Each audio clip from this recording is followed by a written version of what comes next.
All right, just got back from South Carolina Half-Ass Prepper's house, and for our nightcap, I'm gonna do a review on Sam Adams Rebel IPA. You see that too much light? Anyway, I saw this actually in Target, and I was kind of struck by the label. It's pretty good marketing.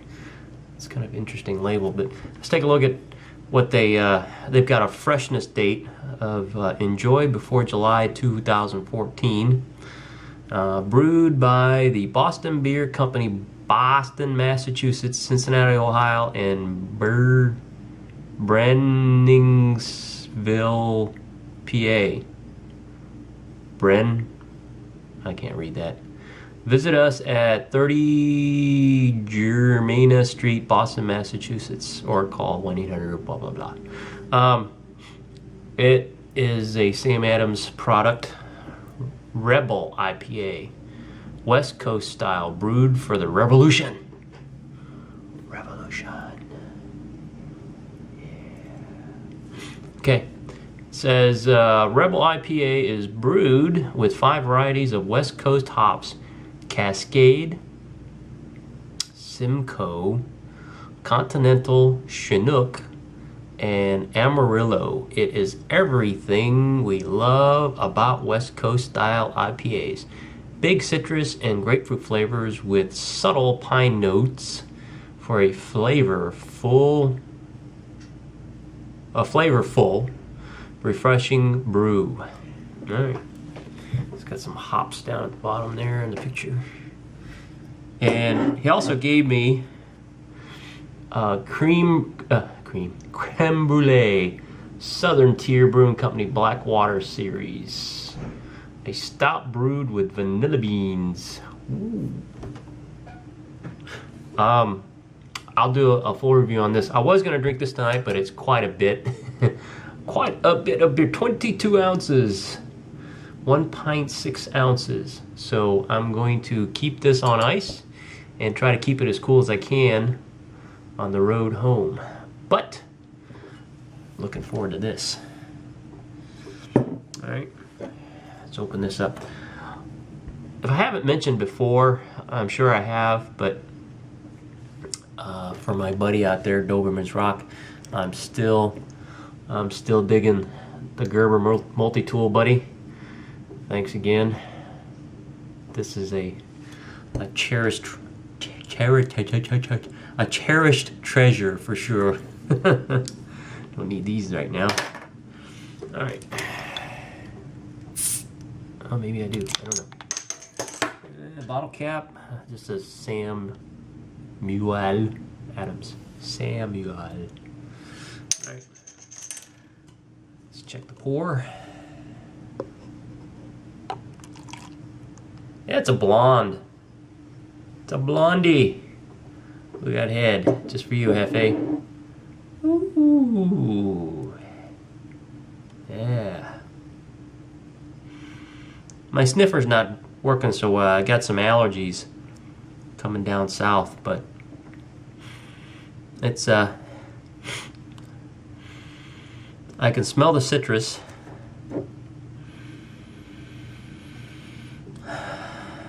Now, this smells like it's going to be bitter. The hoppy. Nothing out of that nostril. Ironically, it's my right nostril that's clogged up the most, but it's doing most of the smelling. My left nostril is clear, but I don't smell as much out of my left nostril. But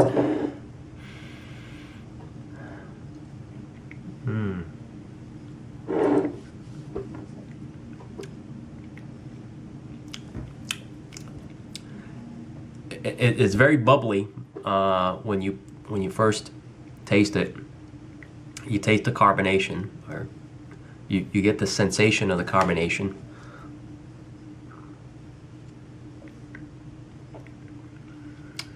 It is a little more bitter than I'm used to, or than I prefer. It's got I definitely taste the citrus in it, kind of towards the end there. and you expect more bitter.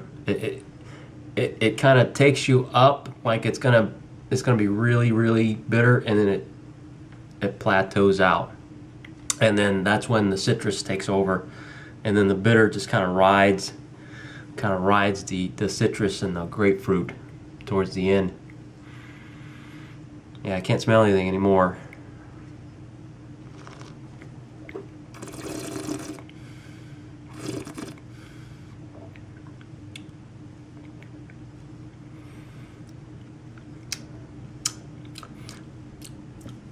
If you're not a bitter beer fan, this might not be to your liking. I'm starting to come around.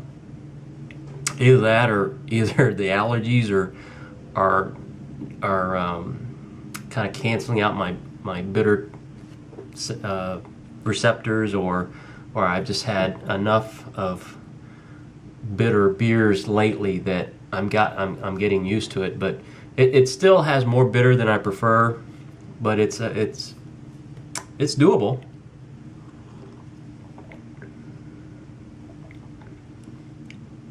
Usually when I get it all around my mouth and get it on my tongue and stuff like that, usually the bitter beers really sting, but this doesn't sting at all. It's just enough.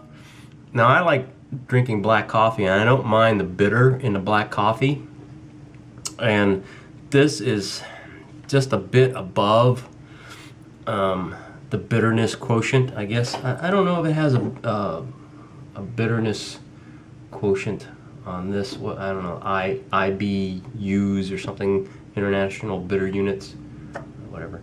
6.5% alcohol, so it won't knock you out for sure unless you drink like a 6-pack of them.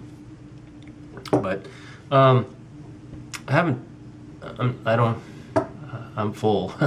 So I don't have any food to really try with, but I would imagine it would go good with something that's sweet to kind of counteract the bitter. Kind of like people who don't drink coffee often will put a lot of sugar in their coffee to kind of counteract the bitter. So I would say if you maybe ate like some chocolate or something, or something sweet like a cake or a brownie, this would probably go good with that. For like a dessert beer, have it with some dessert, some strawberry shortcake, or maybe even a Twinkie.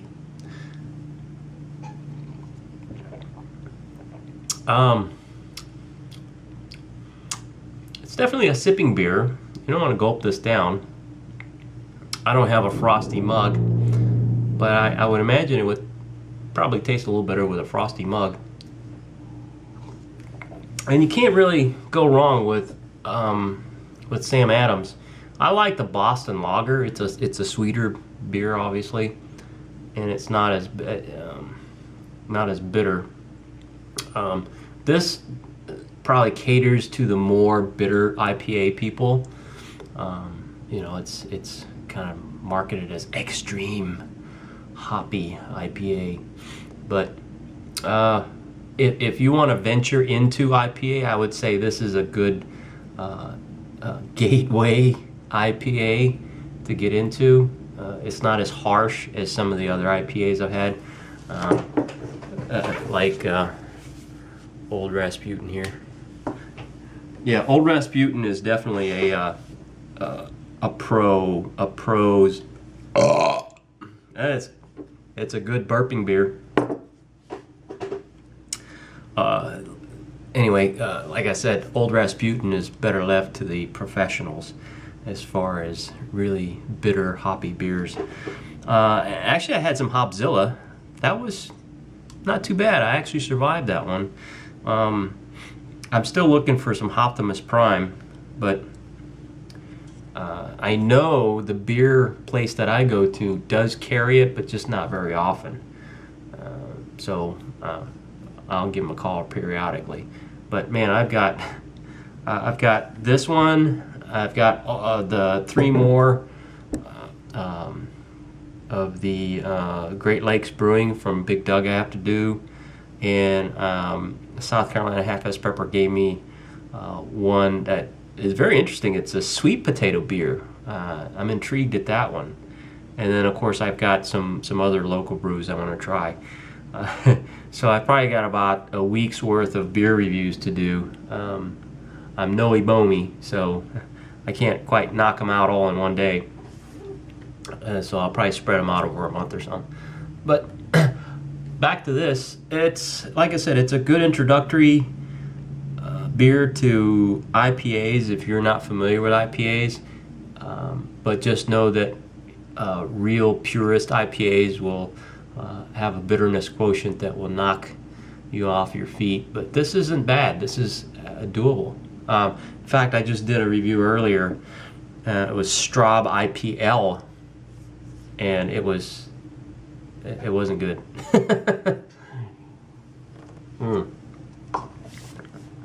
All right. It's growing on me. The more I find, the more I drink of the IPAs, they grow on you. If you drink beer for the enjoyment of drinking beer versus just to knock something back, to take the edge off the day, or to get liquored up or drunk, this isn't the beer. Well, you can definitely do it with, but it's kind of a shame. But I'm sure it's more expensive than, say, your PBRs or your Miller High Lifes. Nothing against PBR or Miller High Lifes. I do enjoy those from time to time. But let's wrap this up. Does it get some cowbell? I'll give it a little cowbell. Not about that much. So cheers, and thanks, South Carolina Half-Ass Pepper, and have a good night. Hmm.